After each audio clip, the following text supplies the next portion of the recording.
Hi, this is R-Gonax and we talk about things that don't matter. Hey Internet Wanderer, do you want to know a sign if a multiplayer game has a really good gameplay foundation? When that game has no battle passes, no loot boxes, no progression systems, or rank ladders to artificially make the player play the game more. When the game's art, models, and in-game assets are unfinished, and many other things are just placeholders. And yet, hundreds of thousands of players are logging on to play just for the gameplay, and the gameplay alone. No fluff, no filler, just a solid game and a solid gameplay loop. That's Deadlock. It's been about a month since Deadlock came out, and I wanted to cover the notable things that have happened since its release, or at least its public reveal. A bit of a spoiler and TLDR, everything about this game's soft reveal has been really surprising. Hi Internet Wanderer, my name's R-Gonax. I make video reviews, essays, commentaries, and shorts. I hope you enjoy my content enough to do the YouTube things. Anyway, back to the topic at hand. Let's first talk about the player numbers. So according to Steam charts, the earliest verifiable date where the game had players was May 25, with it sitting roughly around 700 players, and it would remain this way for many months. It would steadily rise into 2K players, sometimes dipping a little above it, sometimes a little below, but roughly 2,000 players was the average for Deadlock in these early times. It wasn't until August when a slow but noticeable increase in players for the game started, and the game really started to get a lot of traction around this time. Various news game articles and publications were all talking about how this unknown Valve game was starting to get 15,000 players, 20,000 players, 30,000 players. It reached a spike on the 18th of August at around 44,000 players. I received my own invite to Deadlock roughly around this time, I think maybe second week of August, if not slightly earlier than that. But then, when the reveal happened, the real spike started, as Valve publicly revealed Deadlock on August 24th. And immediately the day after, it received its highest bump in players, going from 24,000 all the way up to almost 90,000 on the 25th of August. And then exactly 1 week later, it would reach its all-time peak on September 2, reaching a player count of 171,000 players. I know that I've said this multiple times in various other videos, but a player count of that amount is insanely good. This is AAA game levels of player count. This is something that you could expect out of Baldur's Gate or Elden Ring. Granted, maybe it's a little below those games in terms of record player count, but this is a game with zero marketing, no trailers, nothing, purely just word of mouth, and it was able to achieve this level of success and popularity. It's one of those reasons why Deadlock is considered gaming's worst kept secret, and maybe for a while it was a legitimate secret at Valve. They were probably doing as much as they could in the early days, probably around from May all the way to June. They were trying to keep things hush-hush. But after a while, I think Valve knew that this secretive nature of their game was the best thing it had going for it, as people inherently like talking about things that shouldn't be talked about. That's right, I know what's in your hard drives. I've seen them. Back then, Deadlock was a game that technically didn't exist and people shouldn't be talking about it, but they did.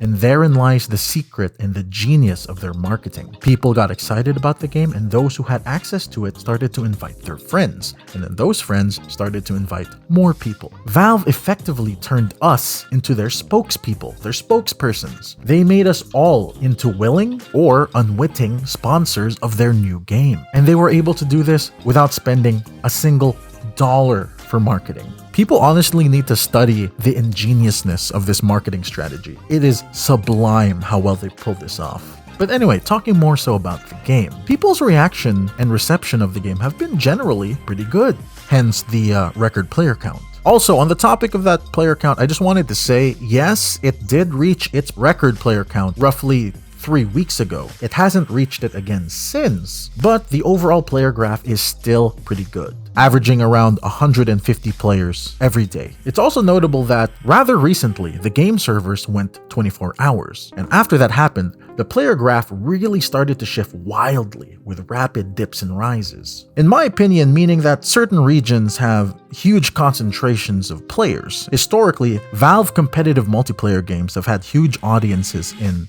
the EU, and in Asia. So it's highly probable that most of Deadlock's players are from these regions as well. Prior to this, they had limited time for their servers, and I do feel like that limited time was great for instilling that chronic addiction into people's minds. With everyone, in the US at least, having to wait for 6 o'clock Eastern Standard Time every day just to get their Deadlock fix. Me and my friends would eagerly wait at 5:30 saying, boys, it's about to be Deadlock time, we gotta hop on these nuts in your mouth.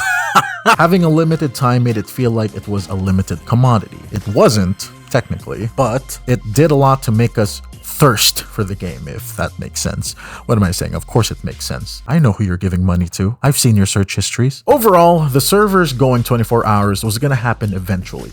But still, having limited time back then made it seem like it was more valuable. And regardless if you played during the limited time testing or the 24-hour testing, the point still stands. Almost everyone loves it. All of my friends love it. They're chronically addicted. They kinda hate how they're chronically addicted. A lot of my friends are former MOBA players who were able to break free of that MOBA curse. They were able to throw down the chains of the MOBA genre and move on to better things. Until Deadlock showed its ugly face, and they got dragged right back in. And speaking of the game, this game is still in a playtest. It is still early alpha. It is unfinished, but it is an unfinished game with no microtransactions, and the gameplay is so good that people keep coming back for more. Hell, I even have other friends who have never played MOBAs and they're falling in love with this game.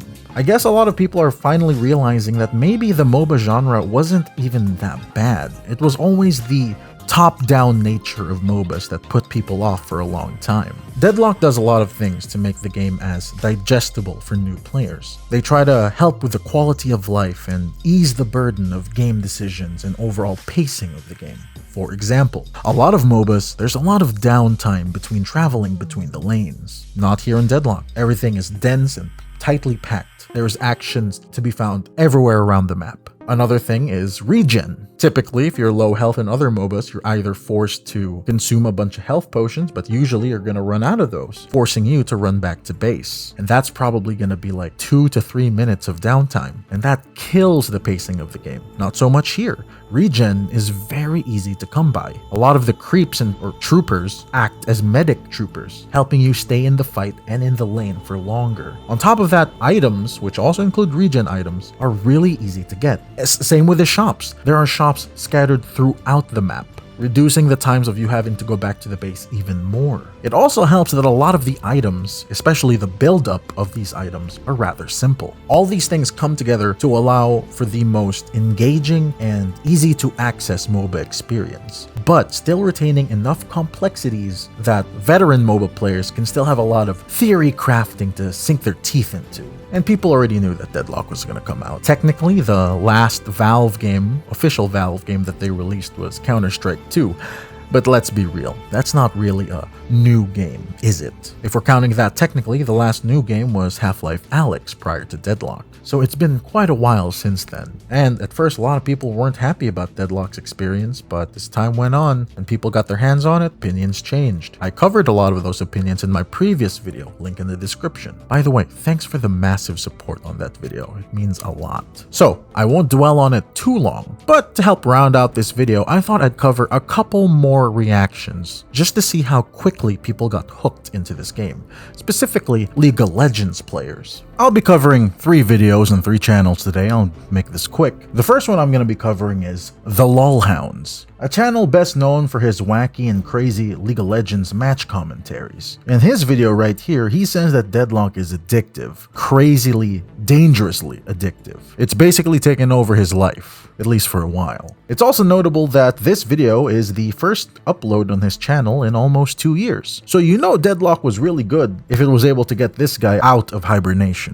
Welcome to Deadlock, a new MOBA. Now I did upload a video on this game on the other channel, but I thought I'd upload it to my old first channel because most of you guys play League of Legends, and this game is a lot more similar to League of Legends. It's essentially Overwatch and League of Legends / Dota put together. And I have to be honest, this is the most addicting game since League of Legends. Now, being addicted is not necessarily a good thing, but it probably means the game is pretty good. And in my opinion, it is pretty good because it hasn't even been announced yet, and there's over 100,000 players playing it. The only thing that has happened is the Steam page went out, and then it started off with a few players playing, and each one of those players were allowed to invite all their friends on Steam. So at the moment, this game is just invite only to play it. You just need to have a friend on Steam who has this game. Now, if you don't have any friends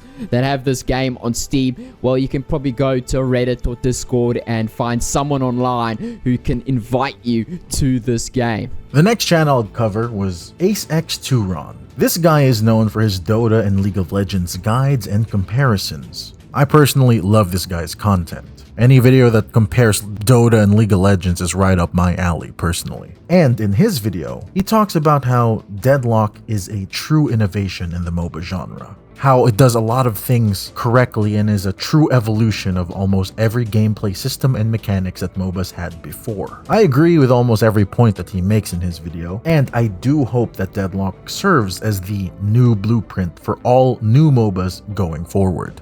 You could always count on Valve to make a shooter that would knock it out of the park. But it's been years since Valve launched a new shooter IP, and the company's last attempts at brand new IPs are disappointing to say the least. And to add to that, the company's best multiplayer games have always been a result of building upon pre-existing mods and turning them into fully fledged titles. Can they replicate such success while building a brand new IP from the ground up? These are valid concerns surrounding the company, but as someone who spent the last few weeks hooked on their upcoming third-person shooter MOBA hybrid, Deadlock, I'll be the first one to tell you that Valve hasn't lost their magic when it comes to making an amazing shooter. And from a design standpoint, Deadlock is simply brilliant because of how it challenges the MOBA formula and addresses long-standing issues within the genre. And finally, Standard Gaming. He has an excellent video where he tries to explain what the Deadlock heroes do using champions from League of Legends who have similar abilities and mechanics. This video is really helpful for any League of Legends players trying to dip their toes into Deadlock. Highly would recommend. All three of these guys' channels and videos will be linked down below in the video description. The same thing applies to Bebop, who is Blitzcrank, and not just because he's a robot that yanks people close to him, but also because he can follow that yank ability up with an uppercut. One main difference is that Bebop's sends them flying a distance away. Bebop's other moves are sticky time bombs, which you can attach to allies or enemies like Zillion, and Bebop's ultimate is just Vel'Koz's giant purple laser beam, meaning that Bebop is able to back his utility up with some serious damage. Our next hero, Dynamo, is where we start to get a little bit more abstract with it. Dynamo fills something of a support role, with abilities like this big circle that heals him and nearby allies. And I was going to compare this to someone like Sona or Seraphine, who do heal in big circles. However, while using his ability, Dynamo is slowed and unable to attack, so really it feels closer to Janna's ult, which has to be channeled. Then with this ability, he shoots out a wave that knocks enemies into the air, then holds them there, which is reminiscent of Janna's tornadoes, but is actually closer to Nami's wave ultimate or her bubble prison. Then he has this shimmery teleport ability, which can safely relocate Dynamo and his allies to a nearby location, and this feels like it sits somewhere between Ryze's teleport ult and Bard's wall-hopping portal. Dynamo's ultimate ability is called Singularity, where he creates a, singularity that pulls nearby enemies towards it. Wait a minute. I mean, you can't really steal astrophysics, but they're definitely pulled from the same thing. Also, apparently, about a week ago or so, Overwatch 2 just came out with its new season, and apparently, people are not happy about it. Then again, people have been unhappy about Overwatch for years now, so this is nothing new. For every player that drops Overwatch is another potential Deadlock player. I'm not saying that everyone who drops Overwatch is gonna play Deadlock, but all I'm saying is there's considerable overlap between these audiences. Also, in my previous video, I noticed a lot of comments talking about how TF2 fans need to move on and allow their game to die. Now, I disagree. TF2 is a landmark game, whereas other first-person shooters of its age would have died a long time ago. TF2 has remained. The kind of passion its community has for the game is some of the strongest out there. So while many TF2 fans might write off Deadlock as this TF2 killer, I think this outrage is a result of the mounting frustration TF2 fans have due to Valve's neglect of their beloved game. Because even if Valve made a formal announcement tomorrow that they are gonna completely stop supporting TF2 and all they're gonna do is just maintain the servers, I don't think that that's gonna affect TF2's player base that much anyway. People have already known for years that TF2 is basically on life support, and it makes sense that Valve would move on to newer things. I mean, it's already happened with Counter-Strike and Dota. Valve is moving on to new things, but that doesn't necessarily mean that TF2 will be forgotten about. As long as its player base keeps playing and keeps it alive, then there's no such thing as a TF2 killer. And I did say in my previous video that a lot of them did enjoy Deadlock. I might be getting very anecdotal here, but I got many people who play a vast range of games. Smite players, Overwatch players, League of Legends, Dota, Paladins. Many of them have considered making Deadlock into their main game. Whether or not it remains as their main game, we'll have to see if that actually becomes true. But I and many of my friends don't see themselves dropping Deadlock anytime soon. And that's nothing but a good thing. Until people lose their shit about how frustratingly addictive this game is, in which case, yeah, I mean, that's just a MOBA experience if you ask me, you know what I'm saying? Thanks for watching, Internet Wanderer. Do the YouTube things.